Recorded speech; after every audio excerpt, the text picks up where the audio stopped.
Sampurasun wargi-wargi Sunda sadayana tepang dangu deui sareng simkuring dina ieu channel. Ayeuna simkuring bade neraskeun hanca carita nyegik carios ieu karangan simkuring pribados. Mangganya wargi-wargi Sunda sadayana anu teu acan subscribe di subscribe heula nya channelna supados simkuring dina medar cariosna leuwih sumanget deui sareng tiasa midangkeun carios-carios anu bade dipedar ku simkuring dina ieu channel, khususna ayeuna anu nuju dipedar dina waktos ayeuna sareng parantos didangkeun ku kaum dangu di mana bae ayana. Mangga ayeuna cuang kawitanan. Sakedeung oge Aki Kuncen jeung Mang Komod katut Mang Kodir teh geus nepi deui ka tutugan eta gunung. Ujang geus bareuntak-beuntak geus nepi ayeuna mah tuh kan dina waktu geus rai-rayan rek beurang. Ujang teh geus meujeuhna baralik arek sare heula seng eta mah kumaha Ujang duaan ngan Aki mah moal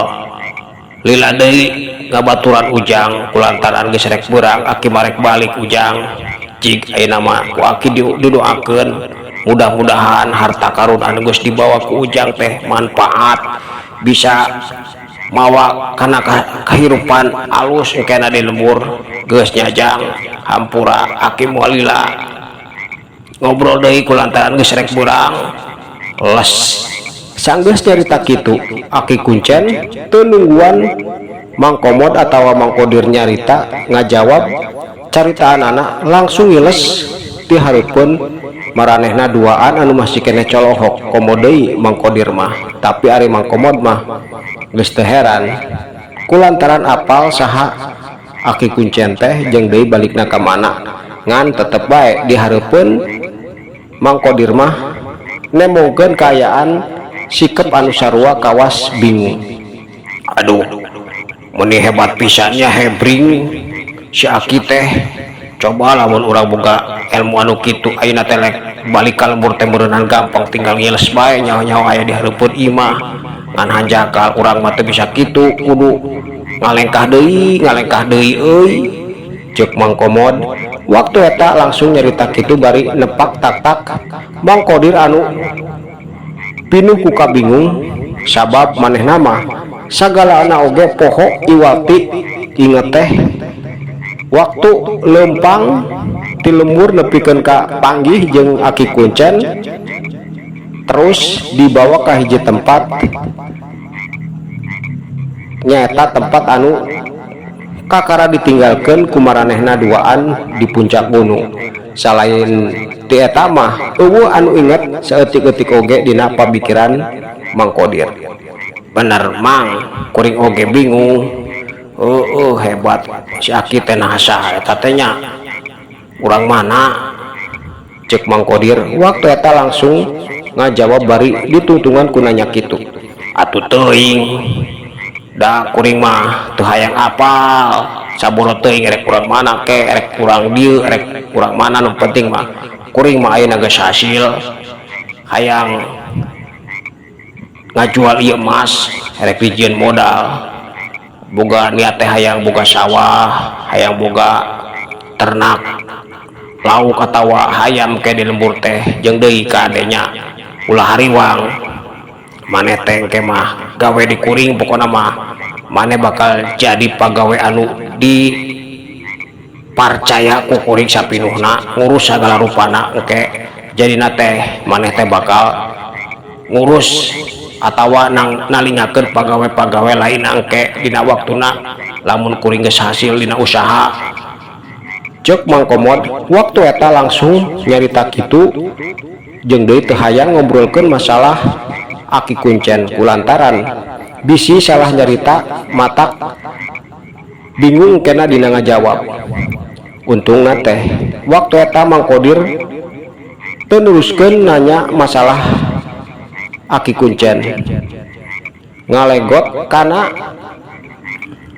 kahayangna dina waktu eta hayang dibere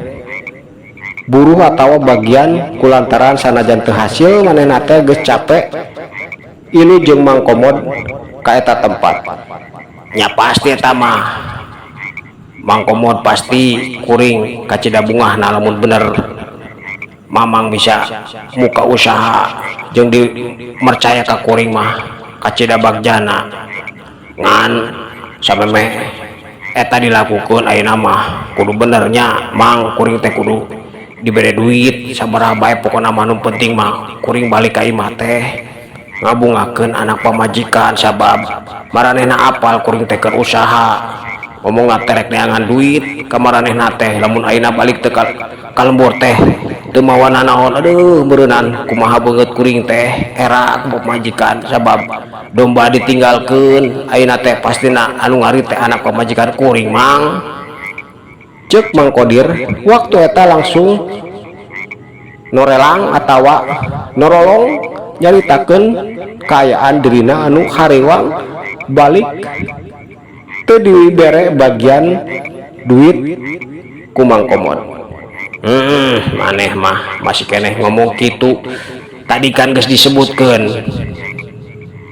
kuring teh moal mopohokeun moal ngantep moal ieu naon moal hawak sanajan beureunan tetep bae da anu panggedena mah kuring bari jeung kuring teh pan rek dijieun modal lamun dibikeun ka mamang meureunan eueuh modal bakal dibere engke oge ayeuna mah yap urang baliklah ke di lembur jang neangan tukang emas atawa toko emas kukuring bakal dijual ya mas sayang nyaho lakuna sabaraha pokona mah tenang Mang ulah haribang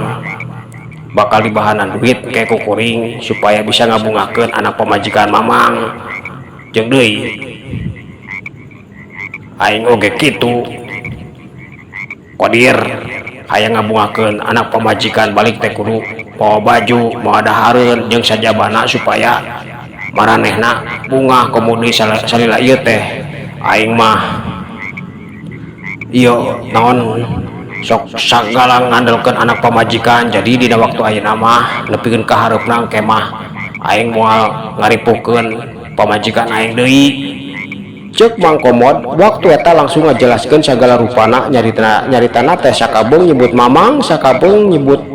ngaran ka Mang Kodir teh kulantaran manehna mah ngarasa leuwih kolot ti Mang Kodir jeung deui Mang Kodir oge ngarti bener amun kitu mah sumanget ka kuring namang ayeuna mah tuh hayu rek balik mah kuring oge geus teu sabar hayang geura nepi ka imah jeung bisa ngabungakeun anak pamajikan sanajan heueuh beda meureunna da kuring mah teu hasil hanjakal ngadon kal kasare aneh teu ngarti kuring mamang nah mamang teh teu nyaho kumaha mimitina geuningan kuring bisa ngadon sare di eta tempat lain neangan harta karun jeung mamang. Cek Mang Kodir waktu eta langsung nanya kitu bari leumpang nuturkeun Mang Komod anu leumpang teu heula teuing aing oge teu apal Kodir sabab nyaho-nyaho maneh teh geus sare ngagebrak kerek sesegoran dibanjur oge ku cai supaya hudang teu hudang-hudang ngan kukuring diantepkeun sabab geus gagal kapancek aki kuncen oge lamun geus teu bisa kukumaha pastina oge moal bisa dipaksakeun atawa geus gagal teh kulantaran maneh mah teu kuat nahan godaana teh tunduh maneh mah jadina teh nya geus gagal pokona mah geus lah gagal ulah dicaritakeun deui lah geus pusing nyaritakeun age bingung pokona mangke mah kahareupna lamun kuring diparengkeun beunghar maneh jadi pagawe aing bae lah geus tong pusing-pusing deui maneh mah kodir cek Mang Komod waktu eta negaskeun sagala rupana nya atuh hareup kitu mah siap Mang siap pokona mah siap juragan buah juragan mudah-mudahan bener Mamang teh sing jadi juragan atuh lamun bener mah Mamang berat beunghar kuring oge bakal ilu bungah Mang cek Mang Kodir waktu eta ngomong kitu bari seuri atuh sapanjang jalan teh Mang Komod jeung Mang Kodir waktu eta suka bunga sabab loba pangharepan komo deui Mang Komod kulantaran geus kabayangkeun bakal jegud di lembur teh ayeuna urang tinggalkeun kaayaan Mang Komod jeung Mang Kodir anu muru ka lembur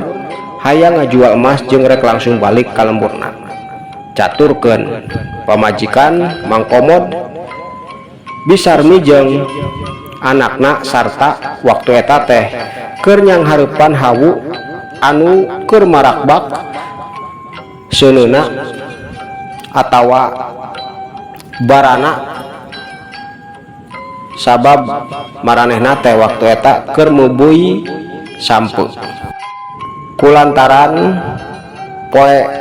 kamari eueuh anu nitah digawe jadina teh teu menang duit atawa beas maranehna teh ngan saukur ngadahar belum sampu atawa boled eta oge menang menta ti tatangga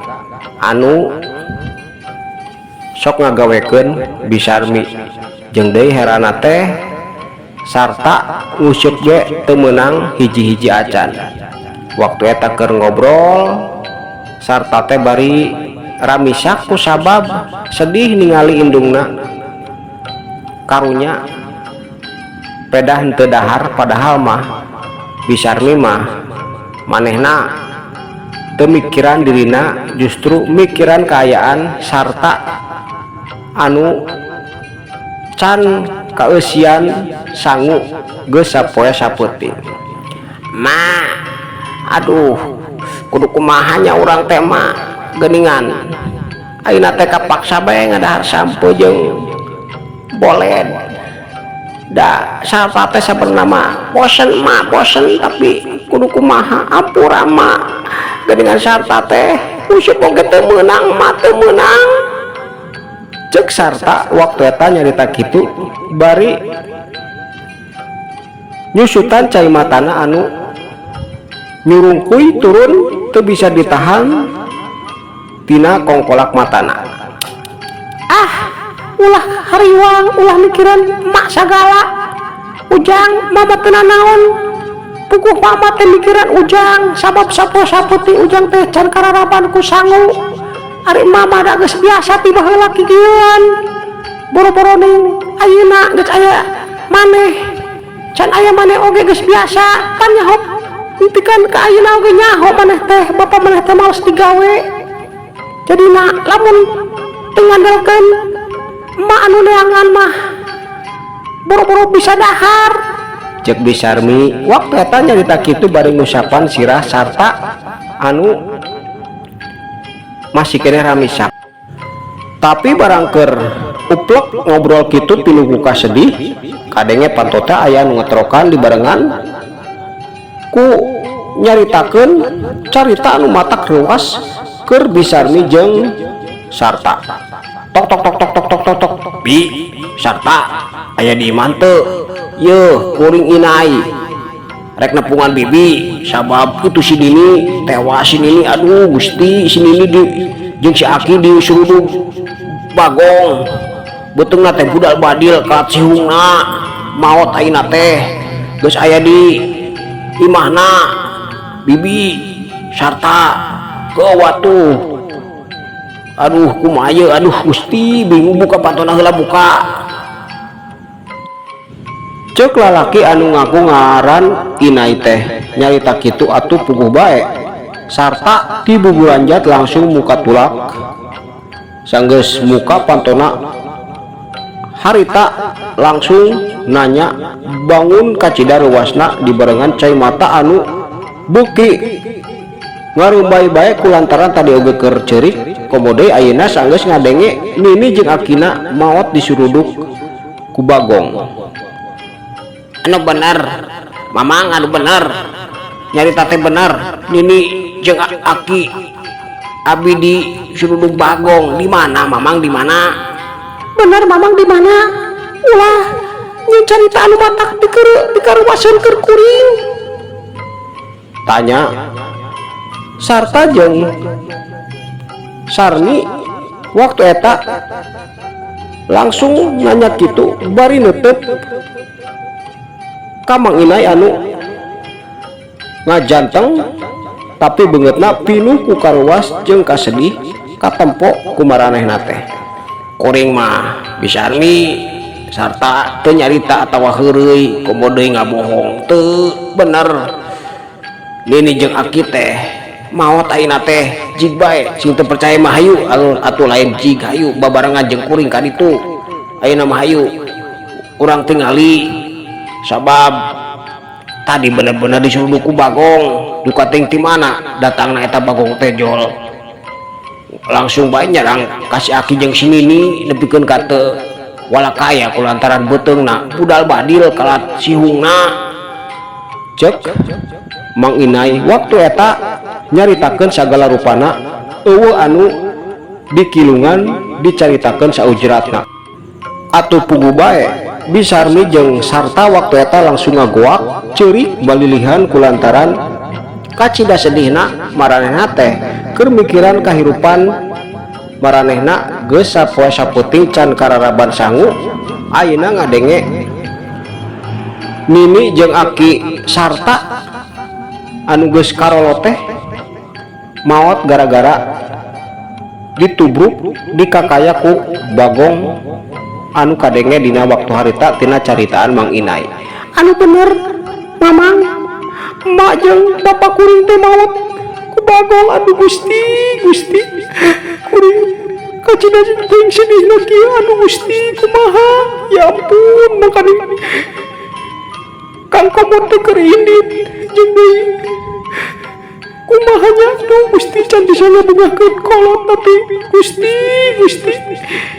ayeuna teh kalaka ninggal ku cara kawas kitu nanti mana eta Bagongna nah gawe di mana Mang Inai gawe di mana kolot kuring teh. Ceuk Bisarmi waktu eta bari ruwah riwih gagaukan cerik teh nanya bari jeung sagala dicaritakeun kulantaran kacida bingungna keur teh teu boga duit boro-boro ning duit beas oge teu boga. Ayeuna ngadenge kolotna anu salila ieu sanajan geus kolot masih keneh digawe ku sabab lamun teu digawe moal dahar kulantaran dirina oge teu bisa ngabayuan inung bapana sabab kaayaan jeung dirina sapopoen oge ripuh jadina teh. Inung bapana sanajan geus kolot kacida geus leuwih ti umur 70 tahun masih keneh digawe kawas manehna ngored atawa ngoyos tandur jeung sajabana. Tapi dina waktu harita barang ngadenge kabar anu matak leuwas jeung bingungna teh beuki tagiwur bae hate Bisarmi jeung sarta dina waktu harita keur digawe dieu di kebon Mang Una keur naon keur babad kuring oge gawe sarua didinya teh tapi kuring mah rada jauh harita teh ngan ngadadak aki jeung Nini teh ting corowok barang ku kuring ditempo kaayana geus aduh Gusti kaayana geus bingung sabab beteungna geus budal badil. Bibi geus budal badil, pokona mah aduh Gusti hampura bibi hampura hampura kuring hampura sarta teu bisa nulungan sabab waktu harita eta bagong teh teuing ka mana ngerlesna barang kuring lumpat di kajauhan maka tempo eta bagong teh ngan sageus nepi ka tempat di mana si Aki jeung si Nini keur kokosodan nahan ka nyeri bagong teh ngadon leungit ngereles tepuguh bi cek Mang Unai waktu eta langsung nyaritakeun sagala rupana ditek-tek ti awal nepikeun ka akhir anu kumanehna dipika nyaho. Aduh Gusti sarta ya ayeuna kudu kumaha urang teh duit teh boga buru-buru jeung ulasara Aki jeung Nini maneh cek dahar oge eueuh Mang Unai bingung kuring Mang Unai tapi hayu sarta hayu ayeuna mah ulah mikiran kayan urang teh kudu nepungan Nini jeung Aki hidup gawat hayu harita bari rubah riwih teh pinuh ku kabingung sagala rupa nyangkaruk dina hate disarmi gura giru kaluar ti imahna dituturkeun ku sarta. Waktu eta sapajang jalan muru ka imah reot milik indung bapana teh disarmi ceurik sarta oge sarua kulantaran kacidah sedihna jeung bingung kudu kumaha mulasara jasad atawa mayit indung bapana. Geus bibi sarta ulah ceurik kuring jeung sakabeh warga oge moal cicingeun sabab apal kaayaan bibi sakula warga teh tenang masalah mulasara raga Aki jeung si Nini mah ulah dipikiran ayeuna mah hayu urang kaditu sing tereh sabab karunya si Aki sanajan geus tinggal jasadna tetep bae meureunana bibi sareng ujang teh hayang tepung cek Mang Unai waktu harita nyarita kitu atuh puguh mamang atuh puguh nya mamang puguh da sapopoe oge jeung kuring mah sok panggih benar jeung sarta oge sok panggih ngan kumaha da kahirupan uing jeung Aki katut ini teh sarua boro-boro bisa mere tapi jadi ayeuna kieu aduh bapak kamana bapak ayeuna mah aduh mun aya bapak mah meureunang sanajan sok musingkeun mah oge meureunang bisa kumaha cek sarta harita nyarita kitu bari lulumpatan kulantaran hayang geura nepi ka imah reot Nini jeung Akina. Waktu eta bisarmi teu nyarita nanaon deui ku sabab manehna ge pinuh ku kabingung barang nepi ka imah indung bapana bisarmi teh langsung ngagabrug layon indung bapana anu geus ditutupan ku samping kebar barang ditempo kaayaan beteungna matak bingung jeung kacida nyerina keur bisarmi sabab bener teu salah beteungna teh geus budal badil kaluar sagala eusi tina jero beteung indung bapana anu matak pikarunya jeung gila kulantaran kawas anu ngahaja dikaluarkeun eusi beteungna.